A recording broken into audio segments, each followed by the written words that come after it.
Sylvia Marie Linkins, nascida em Lebanon, 3 de janeiro de 1949, foi uma adolescente americana que foi torturada e assassinada por sua cuidadora, Gertrude Panisenski.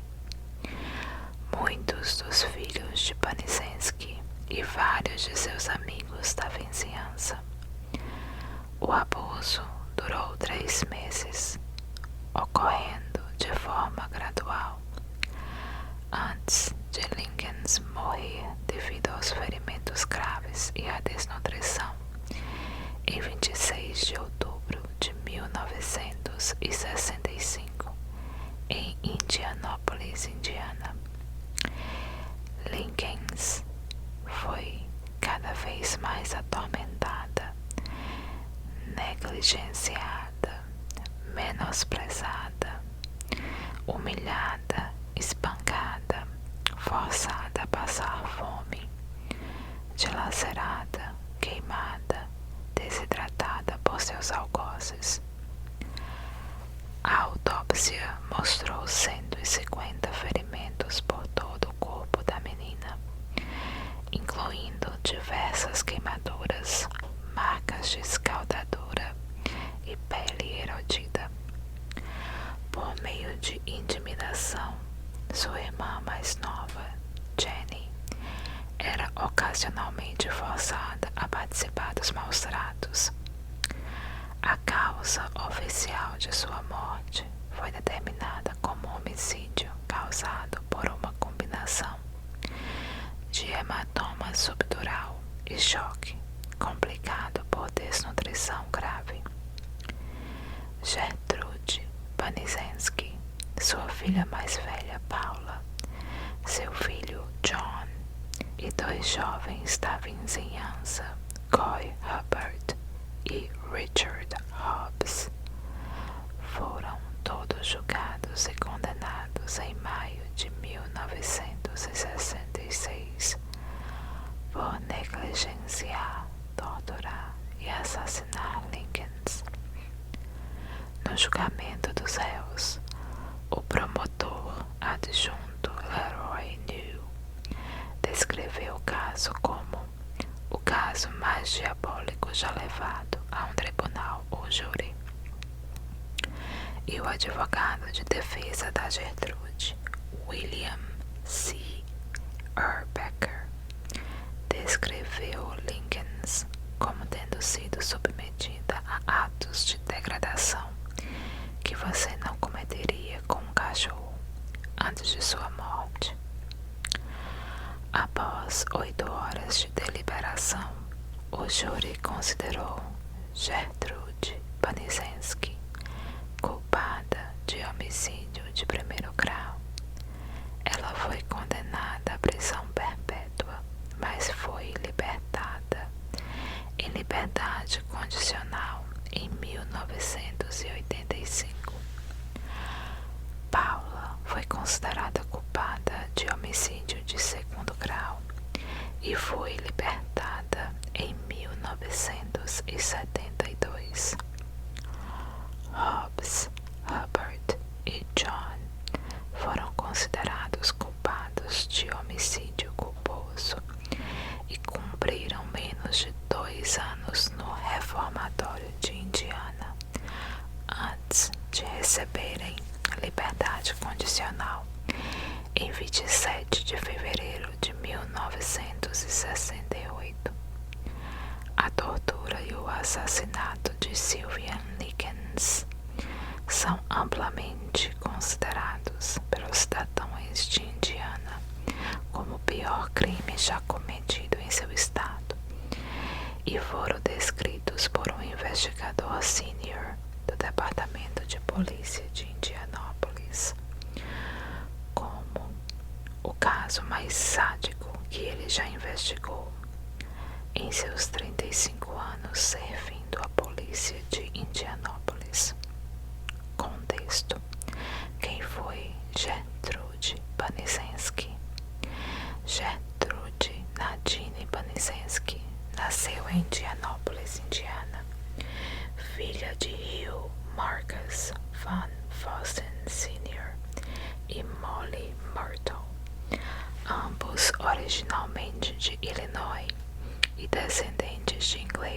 holandeses. Panizenski era a terceira de 6 filhos e sua família era da classe trabalhadora. Em 5 de outubro de 1939, Panizenski viu seu pai, de 50 anos de idade, morrer de um ataque cardíaco repentino. 6 anos depois, ela abandonou o ensino médio aos 16 anos para se casar com John Stephen Panizenski, de 18 anos de idade, natural de Youngsville, Pensilvânia,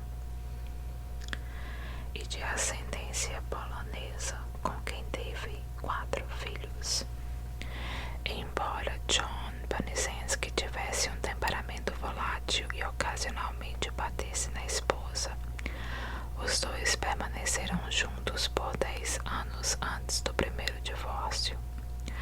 Após seu divórcio, Panizenski se casou com um homem chamado Edward Guthrie. Esse casamento durou apenas 3 meses antes do casal se divorciar. Pouco tempo depois, Panizenski se casou novamente com seu primeiro marido, com quem teve mais 2 filhos.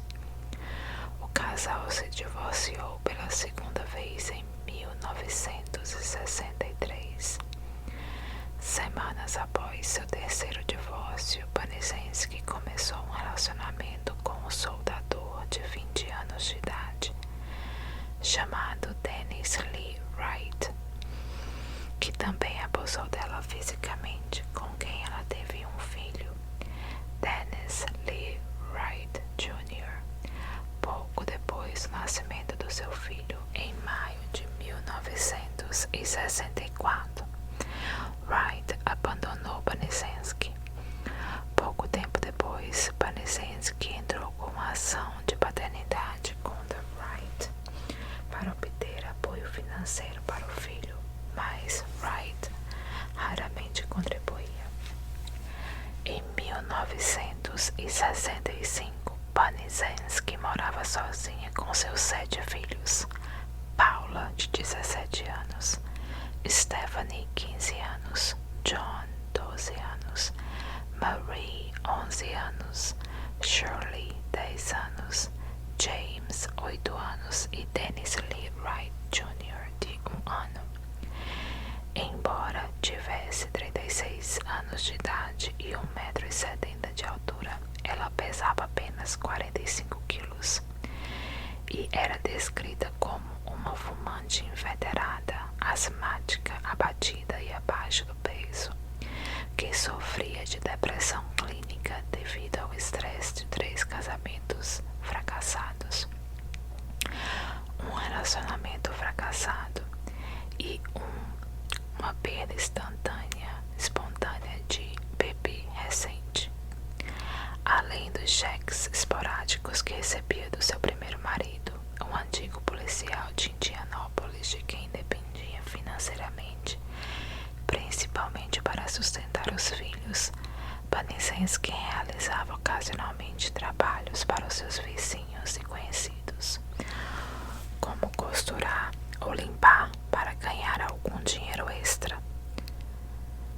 Sylvia Linkens, a vítima, era a terceira dos 5 filhos dos artistas itinerantes Lester Cecil Linkens e sua esposa Elizabeth Betty Frances. Sylvia nasceu entre 2 pares de gêmeos fraternos, Daniel e Diana, 2 anos mais velhos que ela, e Penny e Jenny, 1 ano mais novos. Jenny Linkens sofria de poliomielite, o que fazia com que uma de suas pernas ficasse mais fraca que a outra. Ela sofria de uma claudicação notável e tinha que usar suporte de aço em uma perna. O casamento de Lester e Elizabeth era instável. Eles frequentemente vendiam doces, cervejas e refrigerantes em barracas de festivais em Indiana durante o verão. Mudavam-se com frequência e enfrentavam regularmente graves dificuldades financeiras. Os filhos dos Lincolns viajavam regularmente com eles para ajudar no trabalho, mas Sylvia e Jenny foram desencorajadas de fazer o mesmo por uma preocupação com a segurança e educação. Como resultado, ambas as irmãs ficavam frequentemente com seus parentes, muitas vezes a avó. Na adolescência, Sylvia Lincoln ocasionalmente ganhava dinheiro trabalhando como babá, levando recados ou passando roupa para amigos e vizinhos, muitas vezes dando parte de seus ganhos para sua mãe.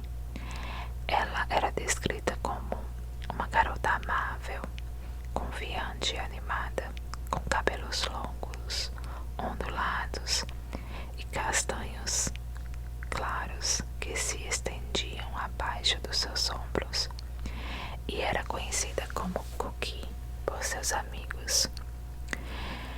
Embora exuberante, Lincoln sempre mantinha a boca fechada ao sorrir devido à falta de um dente da frente que ela havia perdido durante uma brincadeira de infância com um dos seus irmãos. Ela também gostava de música, especialmente da banda The Beatles, e era notavelmente protetora de sua irmã mais nova, marcadamente mais tímida e insegura. Em várias ocasiões, as duas irmãs visitavam uma pista de patinação local, onde Sylvia ajudava Jenny a patinar segurando sua mão, enquanto Jenny patinava com seu pé saudável. Em junho de 1965, Sylvia e Jenny Lincoln residiam com seus pais em Indianópolis. Em 3 de julho, a mãe deles foi detida e posteriormente presa por furto em loja. Pouco tempo depois, Lester Lincoln providenciou que suas filhas fossem hospedadas na casa de Gertrude Panisenski, mãe de 2 meninas que as irmãs conheceram recentemente enquanto estudavam na Arsenal Technical High School, Paula e Stephanie Panisenski. Na época deste acordo de embarque, Gertrude garantiu a Lester que cuidaria de suas filhas até seu retorno como se fossem suas próprias filhas. Pouco depois do feriado de 4 de julho, as irmãs se mudaram para a casa de Gertrude. Pouco depois do feriado de 4 de julho, as irmãs se mudaram para 3850 East New York Street, para que seu pai e mais tarde sua mãe viajassem para a costa leste. Com o entendimento de que Gertrude receberia uma pensão semanal de $20 para cuidar de suas filhas até que eles retornassem para buscar Sylvia e Jenny em novembro daquele ano. Durante as primeiras semanas em que Sylvia e Jenny residiram na casa dos Panisenski, as irmãs foram submetidas a muito pouco abuso. Lincoln cantava regularmente junto com Stephanie em disco pops e participava voluntariamente das tarefas domésticas da residência de Panisenski. Ambas as meninas também frequentavam regularmente a escola dominical com as crianças Panisenski, com o pastor elogiando a piedade de Sylvia. Embora Lester tivesse concordado em pagar Gertrude $20 por semana em troca dos cuidados de suas filhas, após aproximadamente 2 semanas, esses pagamentos não chegavam consistentemente nas datas pré-estabelecidas, chegando ocasionalmente somente com um dia ou dois de atraso. Em resposta, Gertrude começou a descontar sua frustração nas irmãs, batendo em suas nádegas nuas com vários instrumentos, como um remo, fazendo declarações como: bem, eu cuidei de vocês duas, suas vadias, por uma semana, sem pagar nada.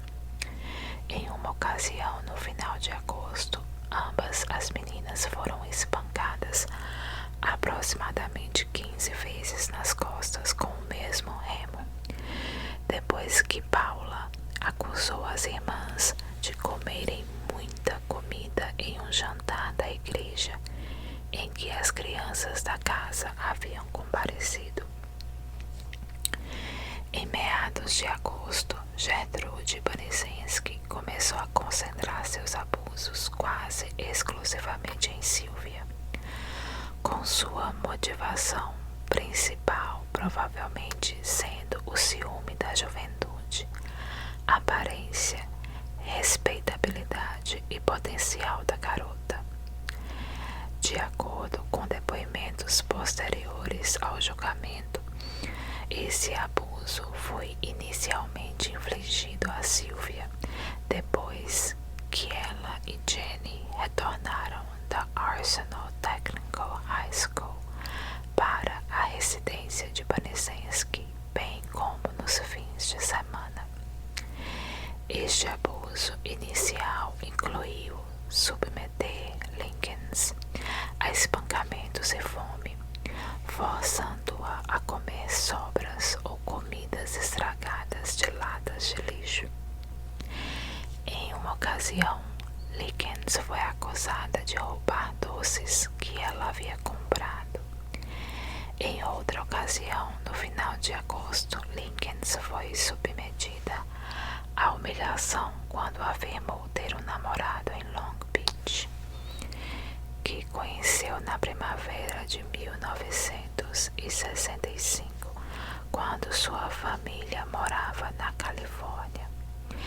Em resposta, Gertrude perguntou se Sylvia já tinha feito alguma coisa com o garoto, ao que Lincolns, sem saber o que ela queria dizer, respondeu: acho que sim, e explicou que ela tinha ido patinar com garotos lá e que uma vez tinha ido com eles a um parque na praia.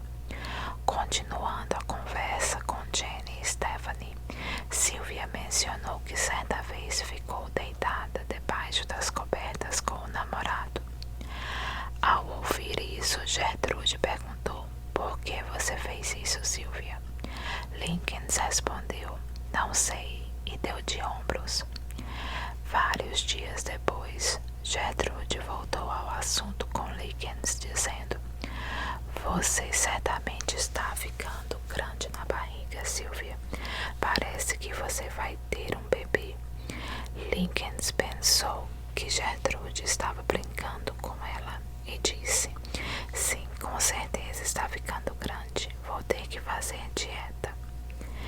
Gertrude então disse a ela e às outras meninas da casa que sempre que elas fizessem alguma coisa com o menino, elas certamente teriam um bebê. Então ela chutou Lincolns na genitália. Paula, ela própria, grávida de 3 meses e também com ciúmes da aparência física de Lincolns, então participou do ataque a Lincolns, derrubando-a da cadeira e jogando-a no chão da cozinha, dizendo: você não é digna de sentar em uma cadeira. Em outra ocasião, enquanto a família jantava, Gertrude e um garoto da vizinhança chamado Randy Gordon Lepper forçaram Lincolns a comer um cachorro-quente cheio de condimentos, incluindo mostarda, ketchup e temperos. Lincolns vomitou como resultado e mais tarde foi forçada a consumir o que havia regurgitado, no que foi o único ato de retaliação de Lincolns. Ela teria espalhado um boato na Arsenal Technical High School de que Stephanie e Paula Panisensky eram prostitutas, porque ela estava chateada com a família fazendo semelhantes acusações contra ela. Enquanto estava na escola, Stephanie ouviu de um garoto que Linkins havia começado boato sobre ela. Ao voltar para casa naquele dia, Stephanie questionou Linkins sobre o boato e ela admitiu ter começado. Stephanie deu um soco nela em resposta, mas Linkins pediu desculpa em lágrimas. Stephanie também começou a chorar. No entanto, quando o namorado de Stephanie, Coy Randolph Hubbard, de 15 anos de idade, ouviu o boato, ele atacou Linkins brutalmente, dando-lhe tapas, batendo sua cabeça contra a parede e jogando-a de costas no chão. Quando Gertrude descobriu, ela usou uma raquete para bater em Linkins. Em outra ocasião, Paula bateu em Linkins no rosto com tanta força que quebrou o próprio pulso, tendo concentrado seus golpes principalmente nos dentes e nos olhos de Linkins. Mais tarde, Paula usou o gesso em seu pulso para bater ainda mais em Linkins. Gertrude acusou falsamente Linkins de promiscuidade e de envolvimento em prostituição, desabafando sobre a imundície da prostituição e das mulheres em geral. Gertrude mais tarde forçaria Jenny a bater na própria irmã, espancando-a se ela não obedecesse. Coy, Robert e vários de seus colegas de classe visitavam frequentemente a residência de Panisensky para atormentar Linkins física e verbalmente, muitas vezes colaborando com os filhos de Panisensky e com a própria Gertrude. Com o incentivo ativo de Gertrude, essas crianças do bairro batiam rotineiramente em Linkins, às vezes usando-a como boneco de treino em sessões violentas de judô, lacerando seu corpo, queimando sua pele com cigarros acesos mais de 100 vezes e ferindo gravemente seus órgãos genitais. Para entreter Gertrude e seus cúmplices adolescentes, Linkins era forçada a se despir na sala de estar da família e se penetrar com uma garrafa de vidro de Pepsi na presença de todos, com Gertrude afirmando aos presentes que esse ato de humilhação era para Sylvia provar a Jenny que tipo de garota ela era. Gertrude acabou proibindo Linkins de frequentar a escola depois que ela confessou ter roubado um traje de ginástica, porque Gertrude se recusou a comprar as roupas para ela. Por esse ato de roubo, Gertrude então mudou sua conversa para os males do sexo antes do casamento. Antes de chutar Linkins repetidamente nos genitais, enquanto Stephanie se reunia em defesa de Linkins gritando, ela não fez nada. Gertrude então queimou as pontas dos dedos de Linkins com fósforos antes de chicoteá-la novamente. Poucos dias depois, Gertrude chicoteou Jenny repetidamente com um cinto da polícia depois que ela supostamente roubou um único tênis da escola para calçar em seu pé saudável. As irmãs Linkins tinham medo de notificar os familiares ou os adultos da escola sobre o crescente tumulto doméstico, pois ambas temiam que isso só piorasse a situação. Jenny, em particular, lutou contra a vontade de notificar os membros da família, pois havia sido ameaçada por Gertrude de que ela seria abusada e torturada no mesmo grau da irmã se o fizesse. Jenny também foi vítima de bullying por parte das meninas do seu bairro, além de ser ocasionalmente ridicularizada fazia alusão à situação de Sylvia. Em julho e agosto, Lester e Elizabeth Lincoln ocasionalmente retornavam a Indianópolis para visitar as filhas, sempre que sua agenda de viagem lhe estava a oportunidade. A última vez que Lester e Elizabeth visitaram suas filhas foi em 5 de outubro. Nessa ocasião, nenhuma das meninas demonstrou aos pais qualquer sinal visível de angústia pelos maus-tratos sofridos. Isso provavelmente ocorreu porque ambas estavam na presença de Gertrude e de seus filhos. Quase imediatamente após Lester e Elizabeth terem deixado a casa dos Panisenski em sua última visita, Gertrude se virou para Lincoln e disse: "O que você vai fazer agora, Sylvia? Agora que eles se foram?" Em uma ocasião, em setembro, as meninas encontraram sua irmã mais velha, Diana Shoemaker, em um parque local. Tanto Jenny quanto Sylvia informaram Diana sobre o abuso que estavam sofrendo nas mãos de sua cuidadora, acrescentando que Sylvia estava sendo alvo específico de abuso físico e quase sempre por coisas que ela não havia nem feito.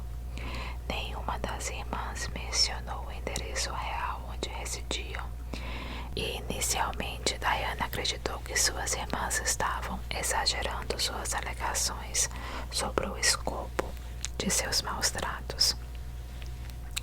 Várias semanas antes, Sylvia e Jenny encontraram Diana no mesmo parque, na companhia de Marie Panisenski, de 11 anos, e Sylvia recebeu um sanduíche para comer quando mencionou a irmã que estava com fome.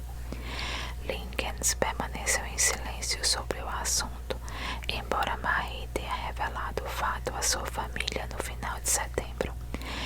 Em resposta, Gertrude acusou Lincoln de gula antes que ela e Paula a sufocassem e a espancassem. O casal então submeteu Lincoln a um banho escaldante para limpá-la do pecado, com Gertrude agarrando o cabelo de Lincoln e batendo repetidamente sua cabeça contra a banheira para reanimá-la sempre que ela desmaiava. Pouco depois desse incidente, o pai de um rapaz da vizinhança chamado Michael John Monroe telefonou para a Arsenal Technical High School para relatar anonimamente que uma menina com feridas abertas por todo o corpo estava a viver na casa dos Panisenski. Como Lincoln não frequentava a escola há vários dias, uma enfermeira da escola visitou a casa para investigar as alegações. Gertrude disse à enfermeira que Lincoln tinha fugido de casa na semana anterior e que ela desconhecia o paradeiro real, acrescentando que Lincoln estava fora do controle e que suas feridas abertas eram resultado de sua recusa em manter uma higiene pessoal decente. Gertrude afirmou ainda que Lincoln era uma má influência para seus próprios filhos e para a irmã. A escola não fez mais investigações sobre o bem-estar de Lincoln. Os vizinhos imediatos da família Panisenski eram um casal de meia-idade chamado Raymond e Phyllis Vermillion. Ambos inicialmente viam Gertrude como a cuidadora ideal para as irmãs Lincoln e visitaram a residência Panisenski em 2 ocasiões, enquanto as meninas estavam sob os cuidados de Gertrude. Em ambas as ocasiões, no entanto, os Vermillions testemunharam Paula abusando fisicamente de Lincoln, que em ambas as ocasiões tinha um olho roxo e se gabando abertamente sobre os maus tratos que ela havia infligido à criança. Em sua segunda visita à casa dos Panisenski, ambos observaram que Lincoln parecia extremamente mansa e um tanto zumbificada. No entanto, os Vermillions nunca relataram os maus tratos evidentes sofridos por Lincolns às autoridades. Por volta de 1º de outubro, Diana Shoemaker descobriu que suas irmãs estavam na residência de Panicensky. Ela visitou a propriedade na tentativa de iniciar um contato regular. Gertrude, no entanto, recusou-se a permitir que Diana entrasse na propriedade, afirmando que havia recebido permissão dos pais para não permitir nenhuma das meninas a visse. Ela então ordenou que Diana deixasse a propriedade. Aproximadamente 2 semanas depois, Diana encontrou Jenny por acaso perto da casa e perguntou sobre o bem-estar de Sylvia. Ela informou: "Não posso lhe contar ou terei problemas." Devido ao aumento da frequência e da brutalidade das torturas e maus-tratos que Lincoln foi submetida, ela desenvolveu gradualmente incontinência urinária. Ela foi impedida de usar o banheiro e foi forçada a se molhar. Como forma de punição por sua incontinência, em 6 de outubro, Gertrude jogou Lincoln no porão e a amarrou. Aqui, Lincoln era frequentemente mantida nua, raramente era alimentada e frequentemente era privada de ter acesso à água. Ocasionalmente, ela era amarrada no corrimão da escada do porão com os pés mal tocando no chão. Nas semanas anteriores ao confinamento de Lincoln no porão da família, Gertrude abusou e atormentou cada vez mais Lincoln. Ela ocasionalmente alegava falsamente às crianças de sua casa que eles estavam recebendo insultos diretos de Lincoln, na esperança de que isso as levassem a menosprezá-la ou atacá-la ainda mais. Em uma ocasião, Gertrude ergueu uma faca e desafiou Lincoln a lutar comigo, ao que Lincoln respondeu que não sabia lutar.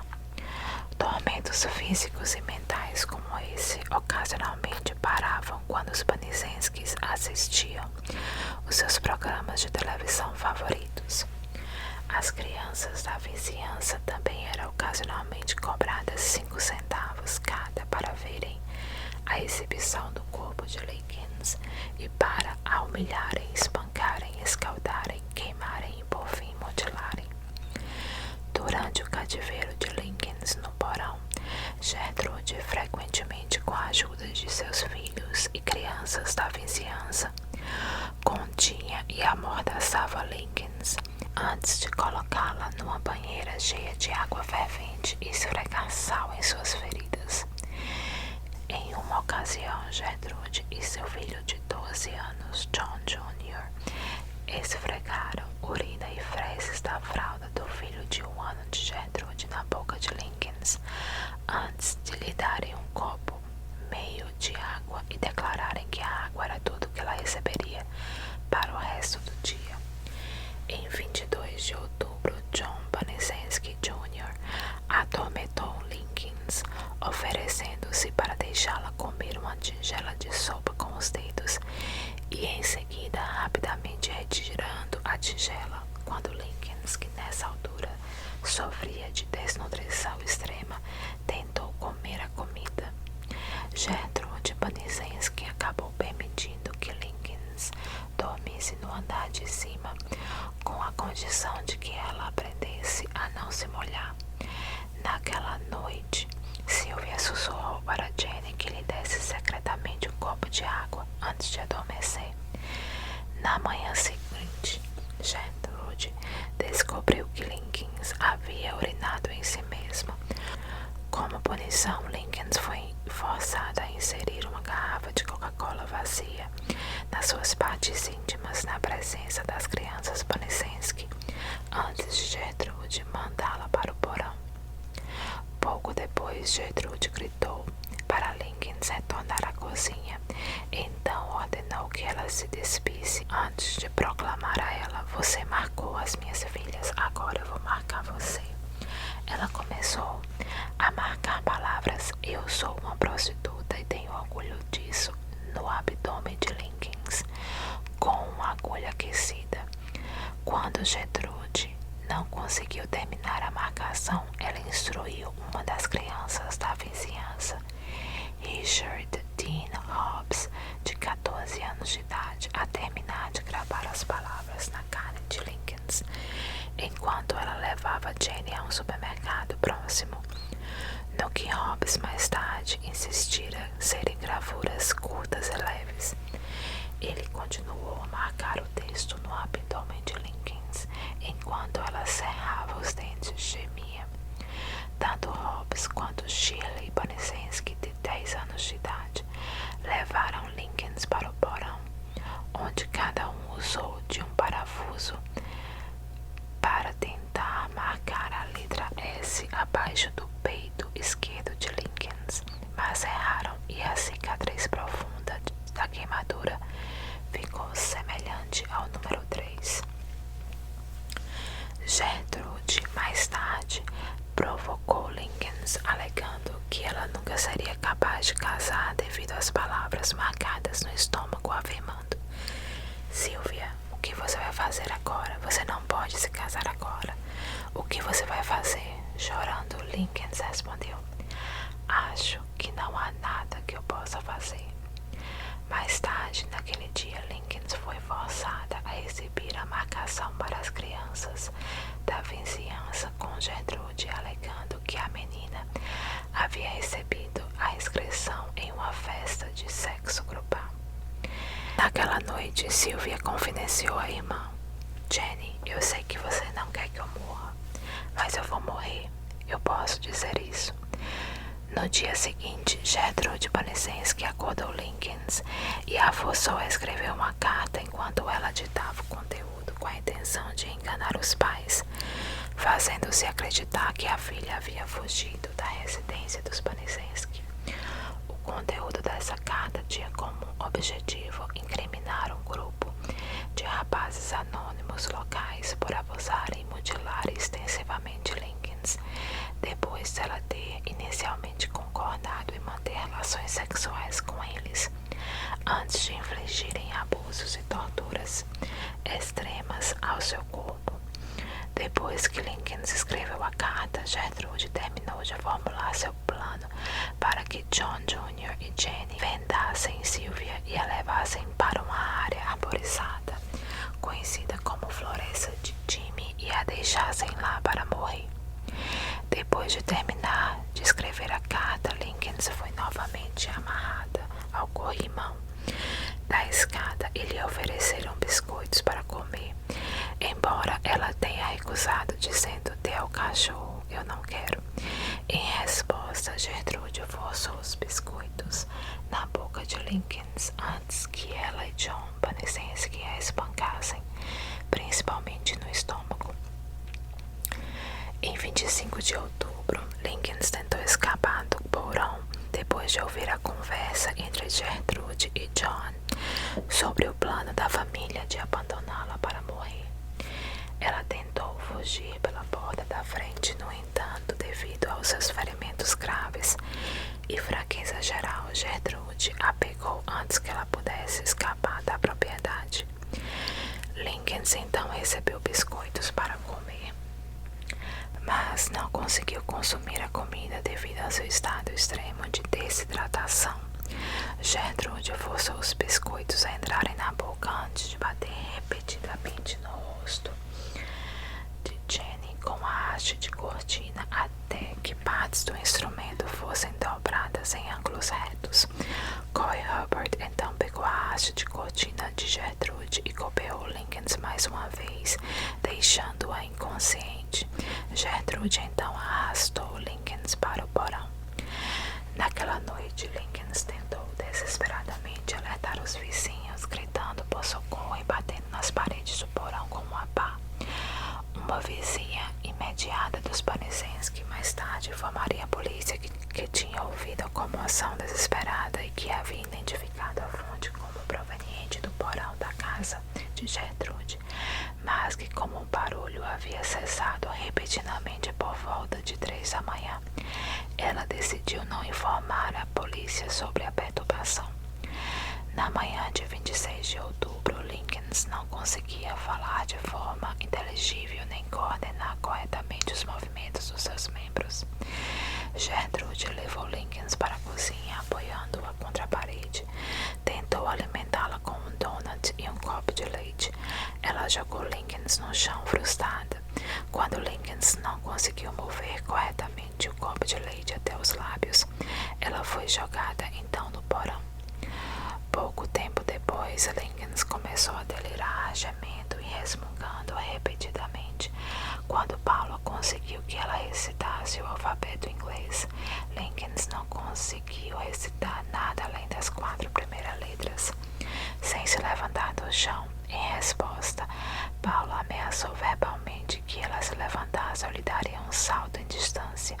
Gertrude então ordenou que Lincoln, que havia defecado, se limpasse. Naquela tarde, vários outros algozes de Lincoln se reuniram no porão.